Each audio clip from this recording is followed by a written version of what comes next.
Whispering Street.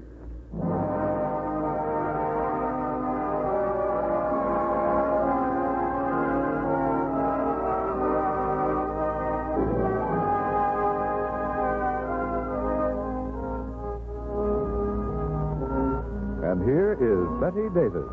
Hello. It was a week, 7 short days before her wedding, and Dana Russell was going over linen lists with her mother. 48 of this, 48 of that, 48 of the other thing, and all monographed. She held up a lace doily. She studied it with something approaching distaste. And don't you like it, Dana? Your most expensive luncheon set. I know, Mother. I know. I like it as much as I like anything, I suppose. Well, what do you mean by that? Nothing. Everything. Why am I getting married, Mother? It's the thing to do. It isn't the thing for me to do. Just 1 year ago, I was in love with another man. Remember? I'd rather not. So would I. But it's an impossibility. I can't seem to forget that I was jilted. Just a year ago. Oh, Lanny was all wrong for you. He was a meringue. White of egg beaten to a stiff froth. I don't have to tell you, Dana, that I was jilted 2 years ago. That I married your stepfather, whom I'd known for 20 years on the rebound. Well, I've been divinely happy ever since. Doesn't that mean anything? To you, yes, but not to me. I was terribly disillusioned when you became engaged to a mere boy after being a widow for so many years. And then your second marriage sort of ironed me out, and it gave me the courage to get engaged to Lanny. And then he jilted me just 1 week before the wedding. And I was a wreck all last summer. I couldn't stand it, Mother, not twice in the same place. But when winter came, you had a marvelous time. Mark Redfield happened along just after Thanksgiving and gave you a rush, and in April he proposed.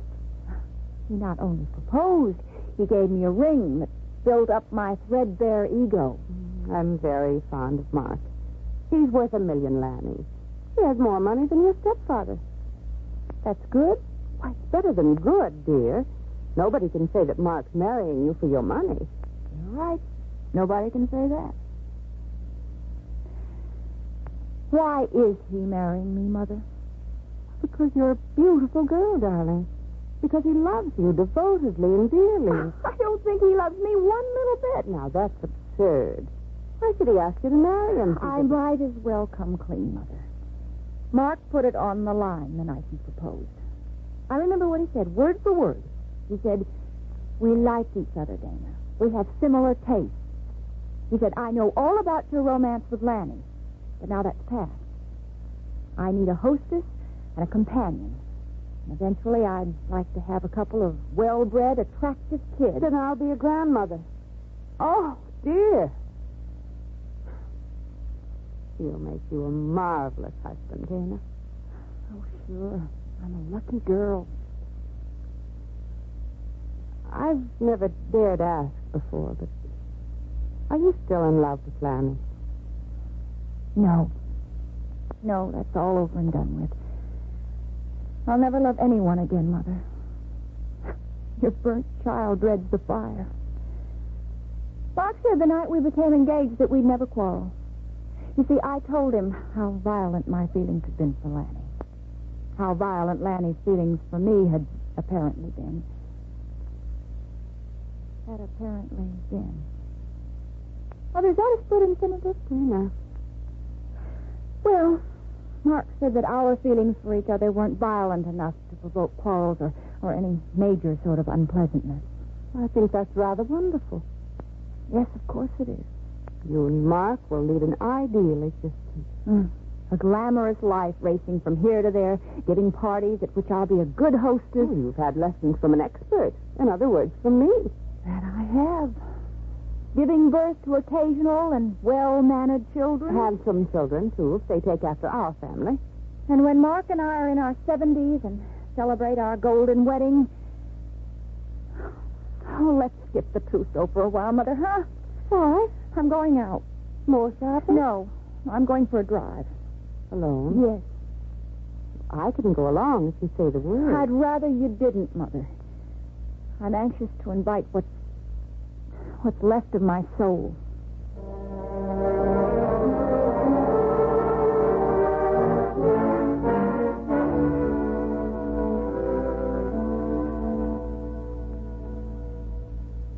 In just a moment, Betty Davis will be back again. But first, Family protection to survivors of a serviceman covered by Social Security include monthly Social Security checks to a widow with minor children.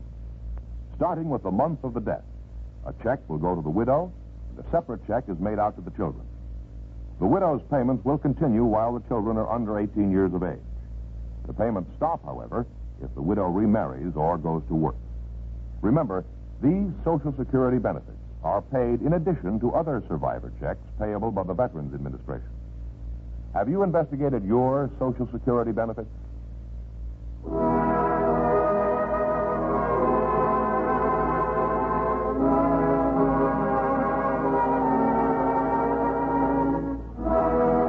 and now back to our story with Betty Davis.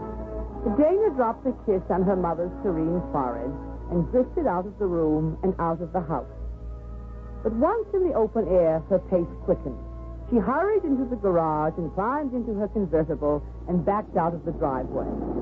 As she was turning it into the main road. Hi there. Where are you going? Oh, Mark. I didn't expect you until later. I'm going for a drive. Well, open up the door, honey, and I'll climb in. Oh, Mark, I'd rather not. Run into the house and wait for me. Mother's there. She'll give you something cool to drink. Well, if you think I'll let you wander off alone just 1 week before your wedding, you've got another thing coming. Don't you trust me? Well, yes and no. Let's settle on saying that something might happen to you and I'm not taking any chances. You might even run away from me at the almost 11th hour. It's been done. One more crack like that and I'll wash your mouth with yellow soap. Open the door and let me in. Oh, well.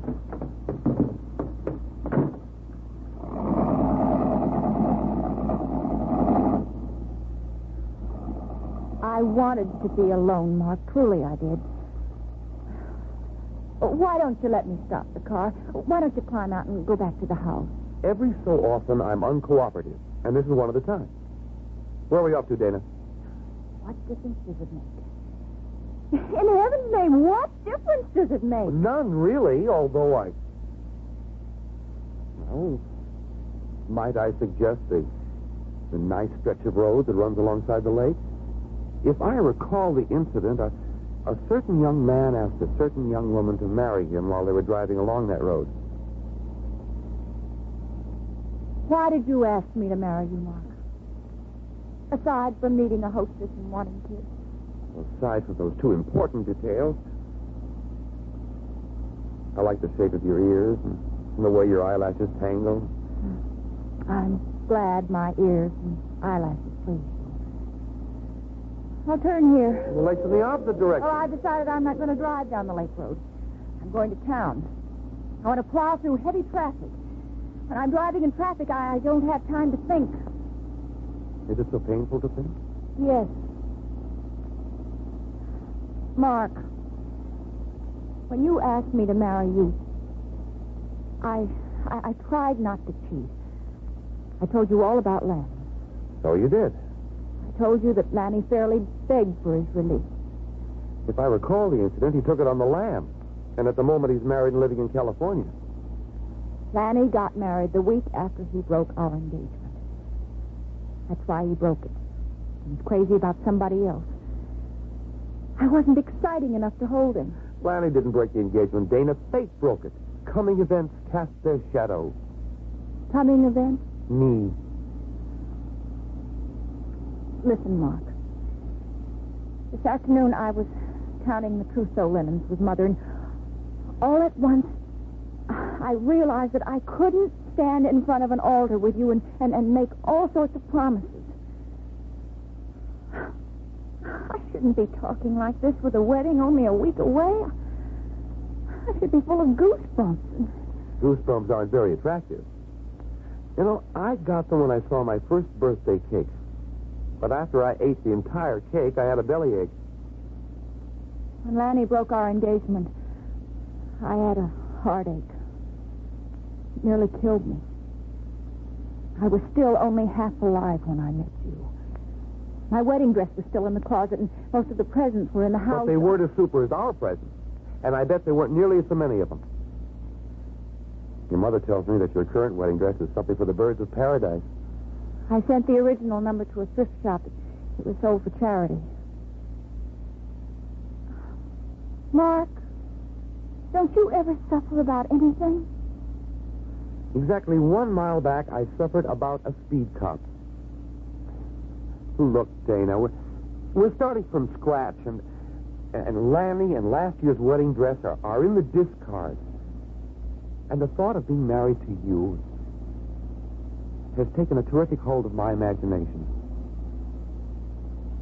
Are you so fond of me that you'd mind if our wedding didn't happen? Why should we wander in the realm of the impossible? Oh, I'm not wandering.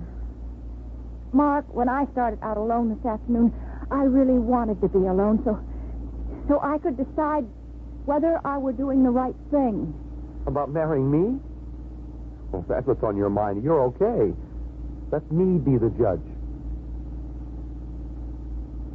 Hey, we're coming into the outskirts of town. There'll soon be traffic lights. Yes. Mark, it's only this afternoon that I've dared face facts. Last summer, I You wasn't. were wearing a blue bathing suit, and you had polish on your toenails the afternoon I saw you for the first time. Your eyes were full of ashes. The ashes of dreams. I knew I had to move softly. Oh, don't tease me.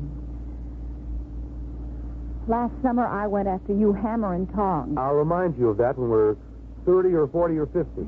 I'd been jilted publicly, and I wanted to show the bunch.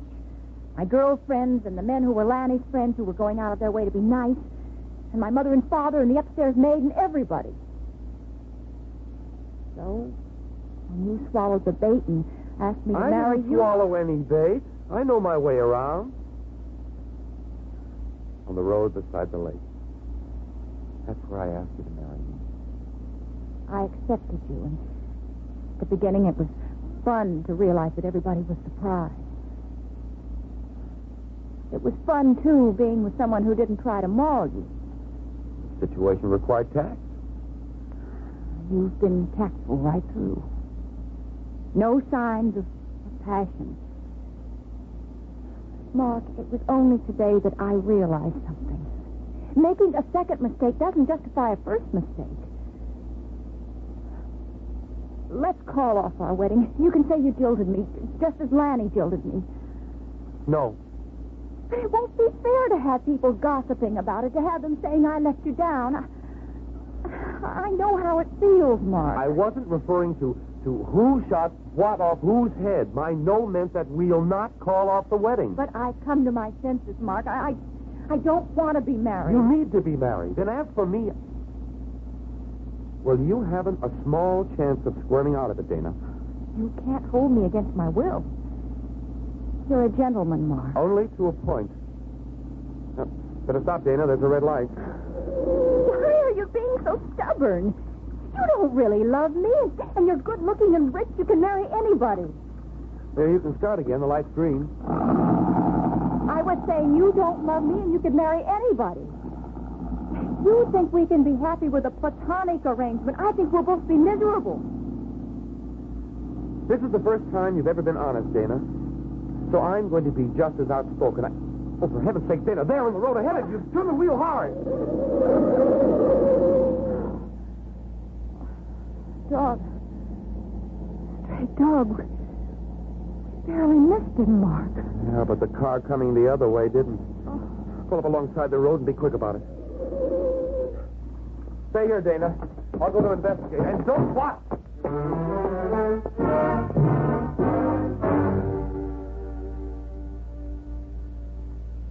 In just a moment, Betty Davis will be back. There are many isms in the world of today. Some good, some bad. But there is one ism there can never be enough of. Humanitarianism. Here's a little episode illustrating how a United States Air Force sergeant and his wife combined a bit of humanitarianism with Americanism, and how, even though handicapped by a language barrier, their efforts worked out very well. It all happened on a dingy street in Fukuoka, Japan. A Japanese couple suddenly dashed out into the street, the woman clutching a baby in her arms. The couple signaled frantically, but the traffic flowed by, ignoring their efforts for help. Finally, one car came to a stop. The occupants were Tech Sergeant Oliver A. Morris and his wife, out to enjoy a late afternoon and evening off duty. What moved Sergeant Morris to stop? Later he found that hard to explain, unless perhaps it just seemed the human thing to do, for neither he nor his wife knew any Japanese. Yet those pathetic figures in the street somehow conveyed great distress and urgency. Sergeant Morris sensed there was something to be done and in a hurry. Much later, he learned the baby had been seized with convulsions. The parents had rushed to a small hospital nearby, and its only doctor was out. They knew of another physician a mile and a half away, and were trying to flag down a taxi when Sergeant Morris came along. The airman bundled them into his car and sped off in their search for a doctor, whom they finally succeeded in locating. When the spasms of the baby were finally checked, the woman looked up with brimming eyes and said, as an interpreter translated, "My husband and I, we have been afraid of Americans before. Now we are glad to know such fine people." It cost the Morrises much of the carefree evening they had previously planned, but their unselfish actions towards that Japanese family brought a feeling of goodwillism that will never be forgotten. Sergeant Morris and his wife also gave all of us a thought to remember. We are Americans. As we go, so goes America. Now,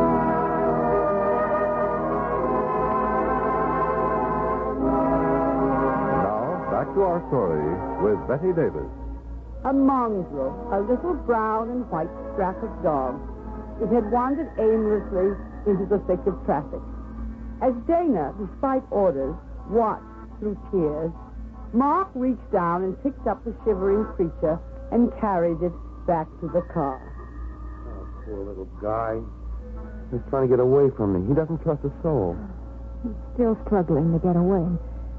Every move he makes must be agonizing. That's his last stab at self-preservation. Turn the car, Dana. We passed an animal hospital about a mile back. Maybe it is an internal injury. He doesn't even sleep. Reach me the sweater that's in the back and get going. Here's the sweater. Yeah, thanks. There now, Sarah. You got your fix so you can't hurt yourself any worse. Dana, he's licking my hand. You've got blood all over you. So what? Keep your eyes peeled for that animal hospital, Dana. Let's hope we get there in time.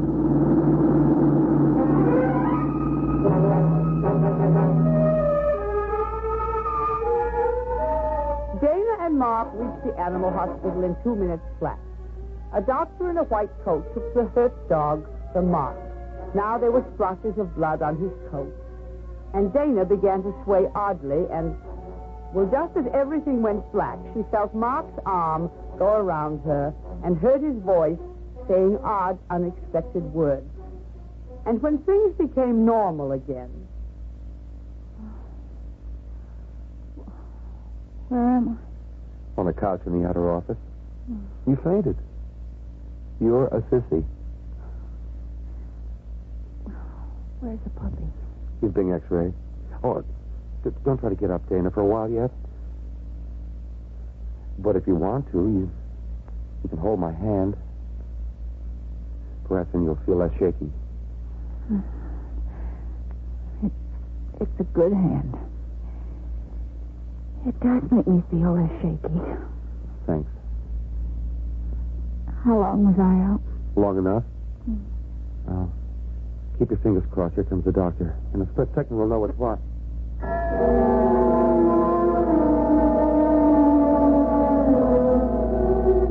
Dana leaned back with her eyes closed while Mark went to interview the doctor.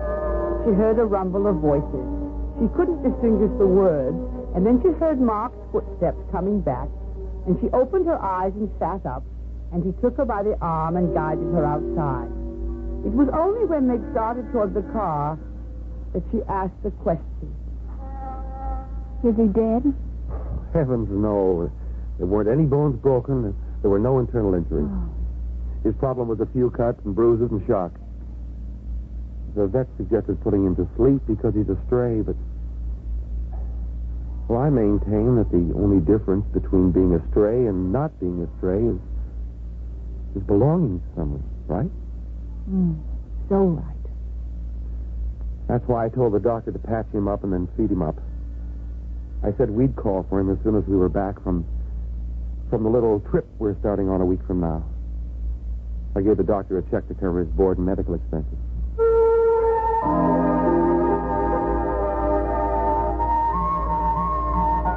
They were back in the car again, but Mark was behind the wheel. Dana was in no condition to drive.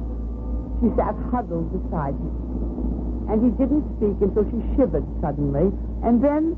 Cold? No, that isn't why I shivered.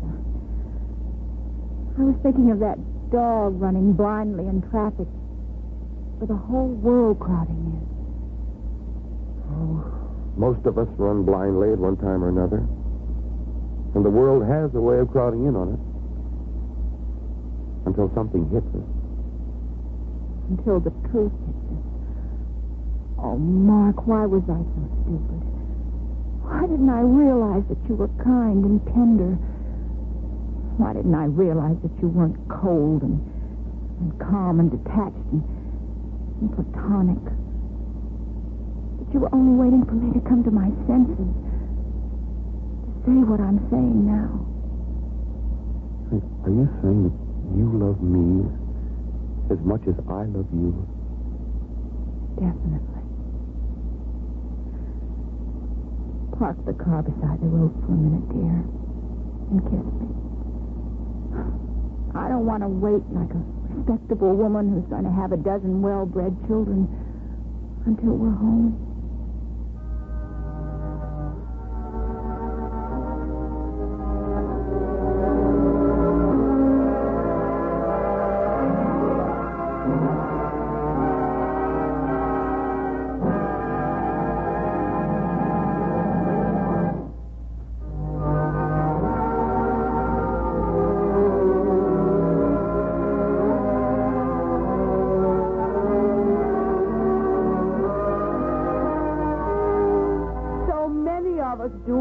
Blindly in traffic, desperate and frightened because we're afraid to trust people.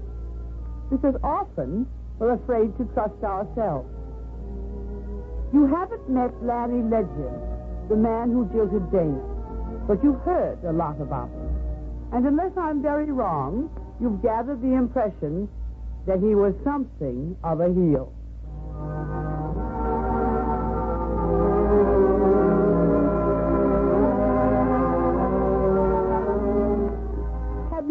Realize how many nice girls fall for heels. It's the eighth wonder of the world, the eighth tragedy of the world. Well, I'll bring you the story of Lanny and the girl he married. Until then, this is Betty Davis saying goodbye from the Whispering Street.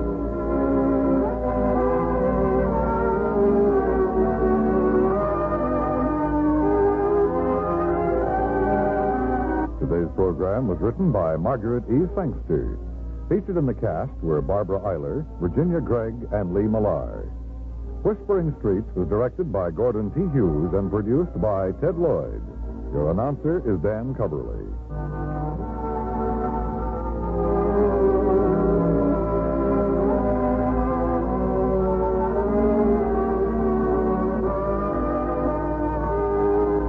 Whispering Streets has come to you through the worldwide facilities of the United States Armed Forces Radio and Television Service.